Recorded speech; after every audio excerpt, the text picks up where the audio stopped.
Hi, my name is Crisanta Duran from Denver, Colorado, and I've spent 7 years at the state legislature serving my community.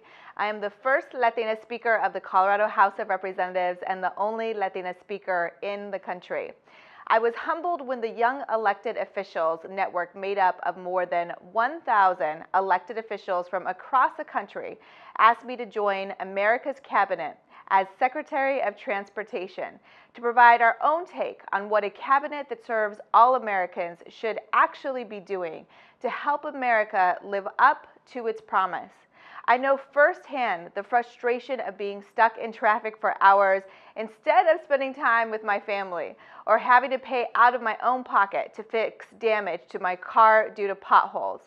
In Colorado, like across the country, it is crucial we invest in infrastructure that supports local businesses, ensures Americans have access to quality jobs, and preserves our country's natural beauty by rebuilding our roads and highways to move people, not just cars, and keeps our environment clean.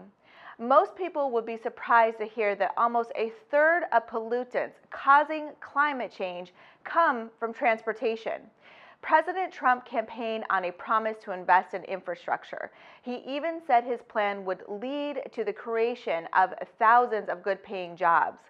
But those promises have not been realized, and many American communities feel like they have been left in the dust.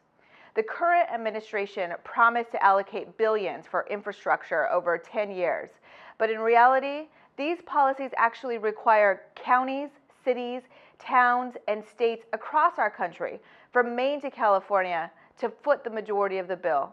We can't allow politics in Washington, D.C. to put up roadblocks around infrastructure investments. In Colorado, we have torn down many of the same political roadblocks we are seeing come out of Washington, D.C. today. We should be doing that across the country to ensure we have an economy that works for all, not just the well-connected. That's why I am proposing a federal solution to recruit unemployed and underemployed Americans, build union partnerships, and expand the U.S. National Service in addition to efforts like VISTA and AmeriCorps. Recruits would enlist for 2 years, work on national transportation and infrastructure projects in our local communities, receive educational benefits modeled off the GI Bill, and have the skills to compete for good-paying jobs. We must partner with local governments to empower them to problem solve and create solutions to embolden policies that support public transportation options that get people out of cars and into transit, which not only creates capacity, but cleans our air. It is essential we have networks that support electric vehicles. At times, it feels we live in uncertainty.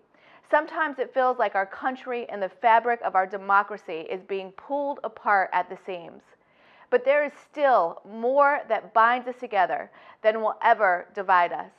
At a time with so much divisiveness in our country, we need a transportation department that can build new, clean transit systems to connect our cities and rural areas and repair the roads and bridges that knit this great country together. That's why I'm so excited to resume our quest to make our country richer in opportunity, fairer in how it rewards hard work, and generous in fostering the freedom for all Americans to succeed.